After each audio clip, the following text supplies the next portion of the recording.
दोस्तों, आज एक नई बात बताना चाहता हूँ आपको। पिछली बार मैंने एक सकारात्मक वचनों के बारे में कुछ प्रभाव उसका क्या पड़ता है इसके बारे में आप लोगों को बताया था, ध्यान होगा। एक छोटी सी कहानी भी सुनाई थी और वो कहानी, उस कहानी को मैंने एक यथार्थ घटना के साथ भी तुलना करके बताया था कि मैंने कैसे एक तुलसी के पौधे को किस तरह से विकसित किया, कैसे वो हुआ। आप पिछले हमारे वीडियो में कहानी देख सकते हैं। आज एक और बात आपको सकारात्मक वचनों के बारे में बताना चाहता हूँ। और मैं ये कहता हूँ, आजकल वास्तुशास्त्र का बहुत प्रचलन है। लोग वास्तु की चर्चा करते हैं, घर तोड़वा देते हैं, सीढ़ियाँ बदलवा देते हैं, दिशाएं बदलवा देते हैं, सिर्फ इसलिए कि एनर्जी पॉजिटिव रहे, हमारा वास्तु अच्छा रहे, हमारा मकान पूरब की दिशा में हो, उत्तर की दिशा में हो, पश्चिम या दक्षिण में ना हो। तमाम तरह की बातें उसके साथ जुड़ी। लेकिन मैं उसमें एक नया वास्तु आपको बताना चाहता हूँ। यह है वचनों का वास्तु। हमारे जो वचन होते हैं उनका भी एक वास्तु होता है और उसके कारण भी एक नकारात्मक ऊर्जा हमारे अंदर, हमारे परिवार में, हमारे समाज में एक वातावरण, नकारात्मक वातावरण बना देता है। और उसका कितना बड़ा प्रभाव हमारे जीवन पर पड़ता है, मैं ये आपको बताना चाहता हूँ। और उसके लिए एक मैं बहुत अच्छी घटना आपको सुनाना चाहता हूँ। हुआ ये कि मैं एक रोज़ सुबह 6 बजे दूध लेने के लिए जाता था और मुझे जो दूध देते थे वो एक ब्राह्मण परिवार के थे और पंडित जी कहलाते थे। और वो गाय या भैंस का दूध, गाय का दूध देते थे। गाय उनके यहाँ थी, भैंस नहीं थी। तो मैं रोज़ सुबह, चाहे ठंड हो चाहे गर्मी, रोज़ सुबह 6 बजे करेक्ट उसके यहाँ चला जाता था। और उसको मैंने देखा कि वो जब दूध निकालता था और गाय दूध ना दे रही हो तो एक तो वो उसकी ज़बान अच्छी नहीं थी और आपको आश्चर्य होगा, वो पूजा पाठ भी कराते थे लेकिन साथ में वो उसका भी काम करते थे, पूरा उनका तबेला था। और वो जब गाय का दूध निकालते थे तो एक बात बोलते थे गाय से, जब गाय दूध देने में दिक्कत कर रही है कुछ, और उनकी जो लोकल लैंग्वेज है उसमें वो बोलते थे, मैं तुझे कसाई के यहाँ भिजवा दूँगा, तू मुझे ढंग से दूध नहीं देती, पड़िया, और जाने 10 तरह की गालियाँ उल्टी सीधी उसको देती गाय। और उससे जब दूध निकालते थे तब ज़बरदस्ती, बछड़े, मैं तेरा बछड़ा मार दूंगा, मैं तुझे मार दूंगा, और तू अगर ढंग से दूध नहीं देगी तो मैं कसाई के हाथों बेच के कटवा दूंगा तुझे। इस तरह की लैंग्वेज का प्रयोग बार बार करता था और मैं रोज़ सुनता था कि इस तरह की बातें ये अपने इससे करता है गाय से। तो मुझे अच्छा नहीं लगता था कि आप किसी भी पशु के प्रति, सिर्फ गाय ही नहीं, किसी भी पशु के प्रति आप इस तरह से, इस तरह की लैंग्वेज का प्रयोग करें, ये मुझे पसंद नहीं था। लेकिन कुछ संकोच के कारण एक आध बार उससे कहा, वो माना नहीं और वो बोलता ही रहता था। फिर कुछ समय में क्या हुआ कि दूध उसके यहाँ थोड़ा कम होने लगा और मुझको भी आने में दिक्कत होती थी, तो धीरे धीरे हमारा संबंध जो है ख़त्म हो गया और उससे दूध लेना हमने बंद कर दिया। फिर एक दिन वो मेरे मोहल्ले में घूमता दिखा, तो बहुत समय की बात, तो मैंने उससे पूछा, तेरा काम कैसा चल रहा है? तो बोले, जैन साहब, मेरा तो सारा काम पिट गया और मेरा तो ऐसा कोई पाप का उदय चलता है कि एक गाय नहीं बचती है और मैं 2 गाय खरीदता हूँ तब तक एक गाय मर जाती है। और ऐसे पहले मेरे पास 10-10 गायें थीं, लेकिन एक एक गाय करके, और मेरा तो भाग्य ही ख़राब है, पता नहीं क्या है, गाय खरीद के लाता हूँ और एक मर जाती और किसी की गाय नहीं मरती, मेरी जाने क्यों मर जाती है, ये उसने मुझसे कहा। तो जब मैंने उसकी बात सुनी तो फिर मैंने उसको शांति से अपने पास बुलाया। मैंने कहा, तुम काम क्या करते हो? बोले, मैं कथा बाँचता हूँ, मैं सत्यनारायण भगवान की कथा कहता हूँ और भी बहुत सारे काम कर देता हूँ, पूजा पाठ कर देता हूँ, और उसमें उतना फलता नहीं है तो मैंने गाय का दूध का भी काम किया, लेकिन अब दूध के काम में भी मुझे बहुत घाटा हो गया तो मैंने वो काम ही बंद कर छोड़ दिया। 1-2 गाय हैं, वो अपने घर का काम चल जाता है और मैंने छोड़ दिया। तब मैंने उसको अपने पास शांति से बिठाया और मैंने उससे एक बात कही। मैंने कहा, तुम बुरा मत मानना, एक आध बार मैंने तुमसे बोला है, अब तुम इतने परेशान हो, लेकिन मैं तुमसे एक बात कहना चाहता हूँ, तुम गाय से प्रेम से दूध लिया करो और वो जितना दे उतना लिया करो, और ना दे तो ना सही, उसको पुचकारो, प्यार करो, उसके ऊपर हाथ फेरो, और कुछ भी हो जाए गलत बात उससे मत बोला करो। ना तो उसको गाली दिया करो, ना उसको ये कहा करो तू मर जा, तुझे कटवा दूंगा, मैं कसाई के यहाँ भेज दूंगा।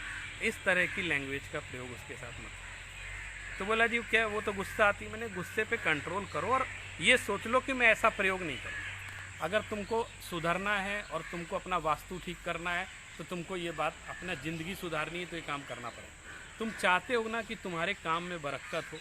और मैं इस कहानी के माध्यम से अपने सभी मित्रों से कहना चाहता हूँ, आप जिस काम को कर रहे हैं और जिस काम से आपकी आजीविका चल रही है उसका सम्मान करना सीखिए। आप अगर उस काम को गाली देते रहेंगे, उसमें निराश रहेंगे, उसको उल्टा सीधा बोलेंगे तो कभी भी बरकत नहीं है। सबसे पहले उसके प्रति सम्मान का भाव हमारे अंदर होना चाहिए। और अगर सम्मान का भाव नहीं है तो बहुत बड़ी समस्या में आप फंस सकते हैं, और जो नहीं करते हैं वो फंसे रहते हैं। तो ये हुआ और मैंने उसको बड़े प्रेम से समझाया। मैंने कहा देखो तुम तो पूजा पाठ भी करते हो, सत्यनारायण भगवान की कथा भी कहते हो, जब तुम धार्मिक भी हो तुम भी ऐसा काम करोगे और तुम पंडित हो के इस तरह की बात करते हो। तो उसको पता नहीं क्या हुआ, उसने कहा सही कह रहे हैं आप। और फिर भी मैंने तो कह दिया, मैंने प्रेम से उसको समझा दिया, ज़्यादा डिटेल में उससे बात नहीं की। लेकिन कुछ समय बाद, लगभग 4-5 साल बाद, वो फिर नहीं मिला मुझे और मैं भी उसकी तरफ नहीं गया, नहीं मिला। मेरी सासू माँ मेरे घर आई और हमारे यहाँ जैन परंपरा में जैसे वो गाय का दूध लेते हैं और वो कहते हैं कि हमारे यहाँ कि दूध निकालने के बाद उसकी मर्यादा होती है कि 48 मिनट के अंदर उसको गर्म करके उबाल लो, नहीं तो उसमें जीवों की उत्पत्ति हो जाती है, वो दूध पीने योग्य नहीं रहता, उसमें हिंसा होती है। तो 48 मिनट के अंदर उसको उबाल लो और ताज़ा दूध लेकर के आओ। वो डेयरी का दूध, मदर डेयरी और पैकेट का दूध नहीं लेती थी। तो फिर हमें याद आया कि वो एक था उसके यहाँ, हो सकता है 1-2 गाय हों और देता हो।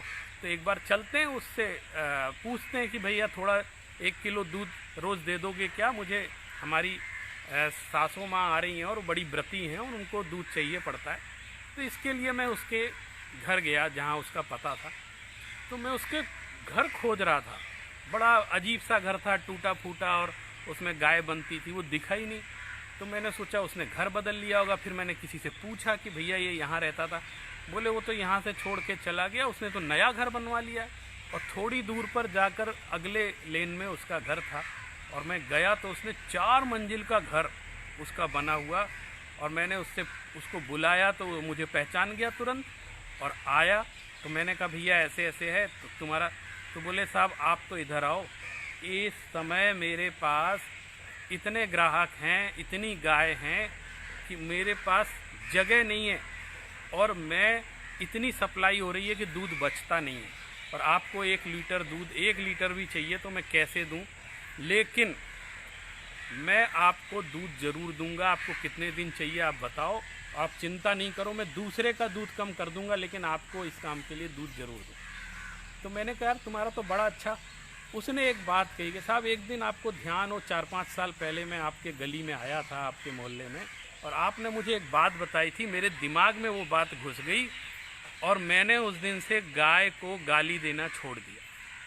मेरे मुख से गाली नहीं निकल, मैंने पुचकारना शुरू कर दिया और आपने वो मंत्र मुझे दे दिया ऐसा कि मेरा तो जीवन बदल गया। मैं कहाँ टूटे फूटे घर में रहता था, इन 4-5 सालों में इतना अच्छा व्यापार, और आज मेरे पास 20-25 गाय हैं और इतना अच्छा बिजनेस चल रहा है मेरा, और हमारी खूब बरकत हुई साहब। आज इतना अच्छा घर बनवा के मैं रह रहा हूँ। अपने घर ऊपर चाय पिलाने ले गया, इतना अच्छा उसका डाइनिंग हॉल था, सब था।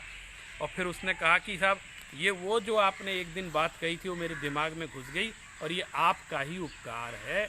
मैंने कहा मुझे तो ध्यान ही नहीं, मैं तो ऐसे ही समझाया था तुम्हें कि ऐसे काम मत किया करो। लेकिन उसने बात, ये सही घटना है और इस सच्ची कहानी के माध्यम से मैं आपको ये बताना चाहता हूँ कि हमारे सकारात्मक वचनों का कितना प्रभाव पड़ता है।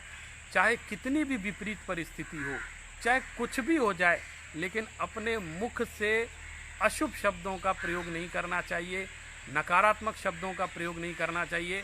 इन वचनों का बहुत प्रभाव पड़ता है। आज से और अभी से यदि हम गलत प्रयोग करते हैं अपने वाक्य का, अपने मुख का, इसको मैं कहता हूँ वचनों का वास्तु है, मुख का वास्तु है।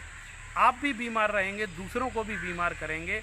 आप देखिए कोई मर भी रहा हो ना तो भी कभी उससे नहीं कहा जाता है कि तुम मर जाए। हमेशा तुम शतायु हो, तुम दीर्घजीवी बनो, तुम हजारों साल जियो, एक मृत्युशैया पर लेटे हुए व्यक्ति को भी ऐसी कामना कही जाती है। ये हमारी भारतीय संस्कृति है। क्यों? क्योंकि हम कभी नकारात्मक न बोलते हैं न सोचते हैं, इस तरह का हमारा कल्चर नहीं रहा है। तो आज से प्रण कर लीजिए कि हम इस तरह का अगर वास्तु आप सुधार लेंगे तो देखिएगा किस तरह का परिवर्तन हमारे जीवन में आता है। तो आज के लिए बस इतना ही। फिर एक नई कहानी, एक नई प्रेरणा लेकर मैं आपके सामने आऊँगा। जय जय।